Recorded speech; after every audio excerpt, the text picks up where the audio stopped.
Well, another idiotic appointee of the twice impeached, criminally convicted felon-in-chief Donald Trump appeared before a Senate confirmation hearing today. This time, it was Florida Attorney General Pam Bondi, you know, the one who Trump bought off to stop an investigation in Florida. Oh, my goodness. She was asked about birthright citizenship, election denial. First, Senator Dick Durbin asked Bondi to weigh in on the call between Donald Trump and Georgia Secretary of State Brad Raffensperger after the 2020 election and Biden's victory. Listen to this idiot. Do you have any doubts that Joe Biden had the majority of votes, electoral votes, necessary to be elected president in 2020?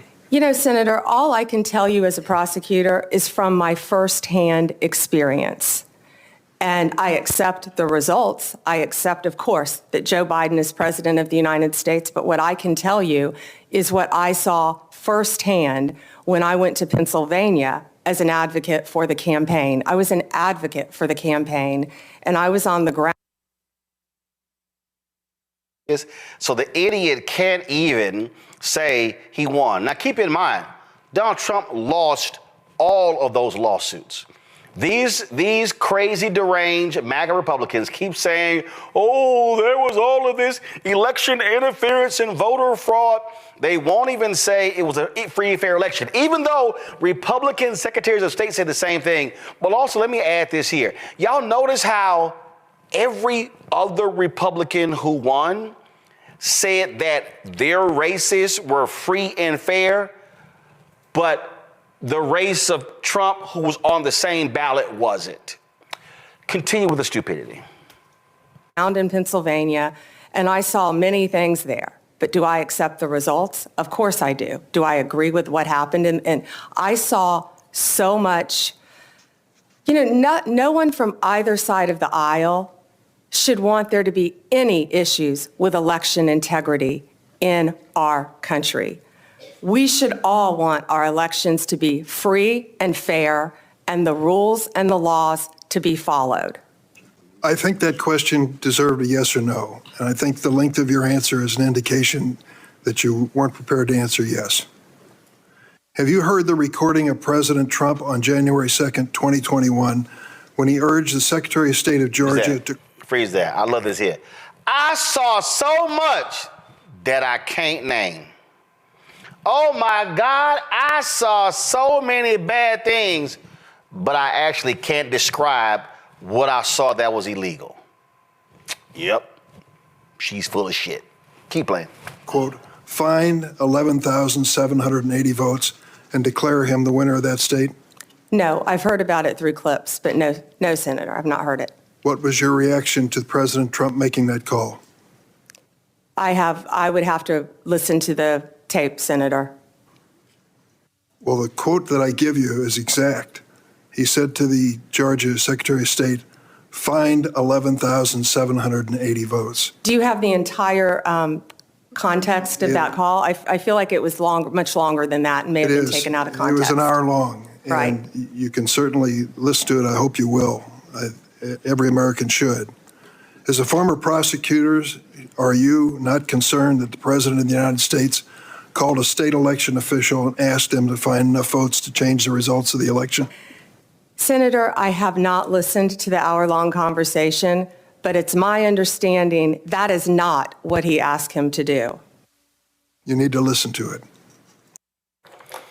So you didn't hear the recording, you heard clips, but now you're saying that's not what he asked him to do. Y'all keep in mind, Pam Bondi was one of the people who was engaged in this nonsensical election crap in 2020. Now, California Senator Alex Padilla questioned Bondi about her knowledge of the citizenship clause of the 14th Amendment, which is kind of basic for any lawyer. I'd now, like when to we met answer yesterday, the previous one, Senator. When we met yesterday, you pointed your finger at me and you said did not you were seem speaking. to be familiar let me answer with my question. I'm not going to be bullied by you, Senator the 14th Padilla. Amendment of the United States of America, which was deeply disappointing. I guess you didn't want to hear my answer about today Pennsylvania. After I gave an opportunity to study overnight. So can you tell me and this committee what the citizenship clause of the 14th Amendment says? Senator, I'm here to answer your questions. I'm not here to do your homework and study for you. If I am confirmed as Attorney You're the one General, asking for a confirmation hey, vote, you ma'am. cut me off. Can I please finish? What does the 14th Amendment say?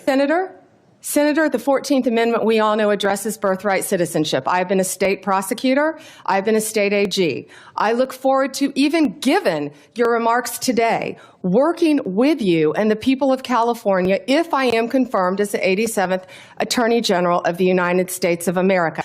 I didn't take your homework assignment. I'm sorry. I was preparing for today. So on the 14th Amendment, now you've testified repeatedly to this committee that you will uphold the laws of this country and defend the Constitution of the United States.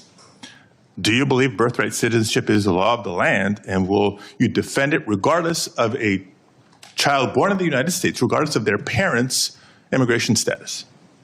Senator, I will study birthright citizenship. I would love to meet with you regarding birthright citizenship. Can I answer the serve question? as the Attorney General of the United States, and you still need to study the 14th Amendment of the Constitution?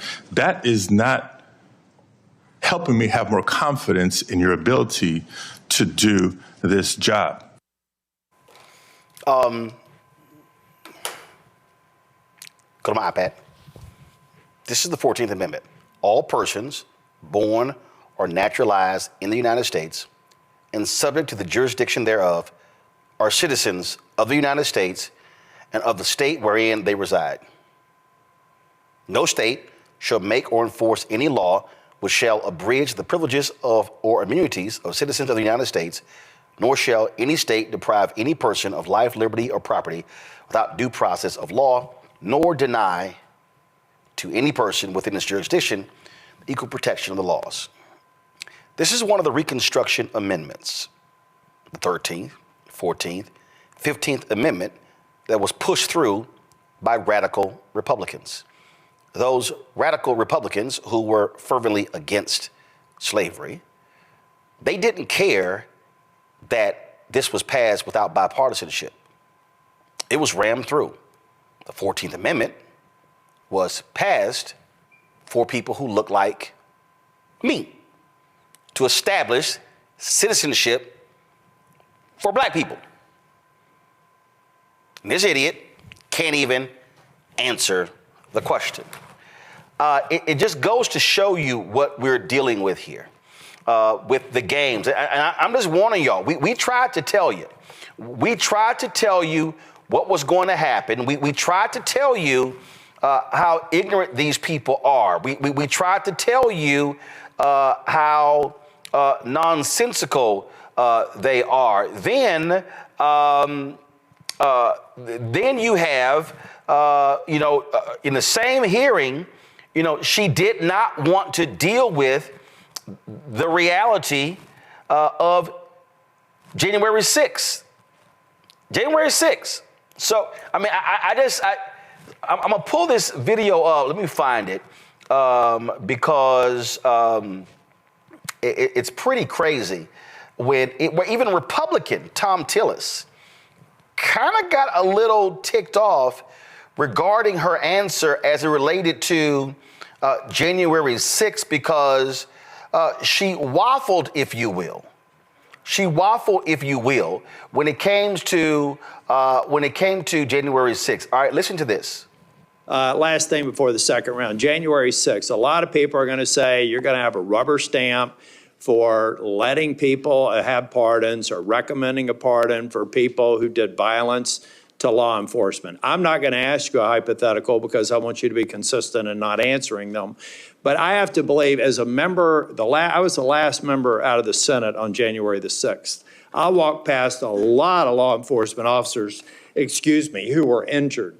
I find it hard to believe that the President of the United States or you would look at facts that were used to convict the violent people on January the 6th and say it was just an intemperate moment. I don't even expect you to respond to that, but I think it's an absurd and unfair hypothetical here, and you probably haven't heard the last of it. Thank you, Mr. Chair. The whole deal is They are going to pardon January 6th, folks. Robert Patillo, he's host, People, Passion, and Politics, News and Talk 1380 WAOK out of Atlanta. Rebecca Carruthers, Vice President, Fair Elections Center out of D.C. Gavin Reynolds, contributor to The Root and former speechwriter to Vice President Kamala Harris, New Haven, Connecticut. Robert, I'll start with you. My God, how hard is it to just say what 14th Amendment is? But the reality is Pam Bondi and Donald Trump and these MAGA Republicans, they want to act like the 14th Amendment doesn't exist. And if they truly believe in it, guess what? Correct me if I'm wrong, was Barron Trump born when his mama was actually a citizen? Well, it goes deeper than that even, Roland. It's not that they simply want to ignore the 14th Amendment. They want to pervert the 14th Amendment. They want to change the amendment and all the efforts of the civil rights movement to be antithetical to their original intent. Anton Scalia always talked about the original intent of the framers of the Constitution when it came to interpreting judicial precedents. What we know for a fact is that the 14th Amendment was meant to expand and protect the rights and interests of African Americans. Right now, the extreme MAGA movement is using that to go after affirmative action, to go after diversity, equity, and inclusion. They use the 14th Amendment to protect Trump from felony disenfranchisement laws, but also to prosecute Black and brown people who are the victims of those laws. So what we have to do is stop fighting the last fight and fight on the battlefield that they are on currently. It's no longer a question of exposing hypocrisy. It's no longer a question of catching them in lies. It's what are we going to do legislatively to protect the civil rights that we have fought for the last 150 years? What are we going to do to change the legal landscape to ensure that we are not going back on Brown versus the Board of Education? We are not going back on everything that Hamilton E. Holmes and Thurgood Marshall were able to fight for our people, and that we're not going to repeal many of the acts that were put in place as the sole form of quote-unquote reparations that we received at the end of slavery, that being the 13th, 14th, and 15th Amendment, and now seeing those being used to enforce a white supremacist agenda, which is meant to degrade the rights of African Americans. So when you listen to these answers from Bondi, who I used to debate on Fox News on a regular basis. It's interesting to see the number of people that I used to debate on Fox who are now the high-ranking cabinet officials. When you got Leo Terrell heading up civil rights for the country, we have to understand that they are taking and weaponizing these things to a level further than we've ever seen before. The guardrails are gone. The adults in the room have been thrown out of the party. The people like Mitt Romney, etc., are gone now, and we need to develop strategies to fight back against this if we want to preserve the rights we've achieved over the course of the last 2 centuries. Yeah, I see you rocking your pink and green, Rebecca, on your AKA Founders Day. Robert's absolutely right. The reality is the election is over. The idiot is going to be sworn in on Monday. His crazy, deranged appointees are there, and the battle has to be exactly in dealing with their craziness.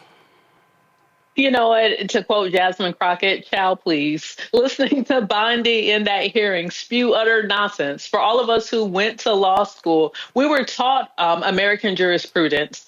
She understands what the 14th Amendment is and what it is not, regardless of the interpretation that she's trying to present in front of the Congress.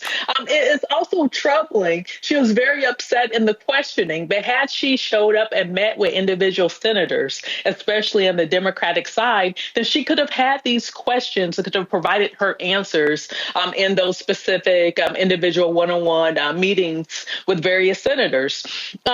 We ought to be asking the person who's supposed to be the chief legal officer in this country. We should be able to ask, do you understand the Constitution? Are you going to actually uphold the Constitution? Or are you going to try to interpret the Constitution in a way that is not to be interpreted? Those are very fair questions. And like Robert said, it's amazing how many of his former colleagues on that other news channel is now going to be in government. This is really bizarre times. Gavin, folks just better get used to this level of stupidity now holding power in all facets of government, at least for the next 2 years. No, absolutely. And look, they're holding Pam Bondi's confirmation hearings this week, but the unfortunate reality is she will be confirmed. You see, because what Donald Trump did is he's flooded the zone with deeply unqualified and deeply dangerous nominees, and Democrats can only fight so many of them. I think what it's looking like is that Democrats are probably going to let, Pam Bondi go through, and they might sort of put more capital on trying to block a Pete Hegseth or an RFK Jr. And we know that our community is going to suffer with all of these people in office. And I wish that the senators had spent more time today talking about civil rights. We look over the past 4 years under President Biden and Vice President Harris, the DOJ has actually prosecuted civil rights violations, has actually carried out pattern or practice investigations, has actually issued consent decrees. And these are tools that during Donald Trump's first term in office, his DOJ simply decided they weren't going to use. I think we've taken for granted that we've had a Biden DOJ over the past 4 years. And not only do we have the legacy of what Donald Trump did or did not do during his first term in office, but Donald Trump has also been very clear, right, about how he intends to use this DOJ over the next 4 years. He's talked about suing universities who have DEI policies. He's talked about, countering anti-white racism. All of these things, by the way, were in the pages of Project 2025. And so, I think the DOJ is one of the most important cabinet agencies that exist. There's tremendous potential to do great harm. Pam Bondi is a Donald Trump loyalist. Any opportunity she gets, she will put Donald Trump over the Constitution. So the harm that Pam Bondi and Donald Trump can do, and by the way, her deputy, if he gets confirmed, will be Todd Blanche, who is Donald Trump's personal attorney. So make no mistake where the loyalties lies for the number one and number two officials at the DOJ. They will do great harm to our country, and they will do great harm to our community. Hello, I'm Isaac Hayes III, founder and CEO of Fanbase. And right now we're accepting investors in our $17 million round to revolutionize the future of social media. Today, for just $399, you can own 60 shares of stock in Fanbase at $665 a share. Go to startengine.com/fanbase and invest today. While the big platforms have grown too massive and disconnected from their users, Fanbase is building a platform where creators and users truly come first. We've already raised $4.8 million from everyday investors who believe in this vision, and now you can join them. This is your chance to invest in a social media tech company with over 1 million users that is disrupting media by allowing anyone to reach all of their following and monetize their content from day one. The market is changing, big platforms are failing to serve their users, and Fanbase is stepping up to fill the gap. Don't wait until it's too late. Invest now. Invest for yourself and your future. Go to startengine.com/fanbase and own the future of social media.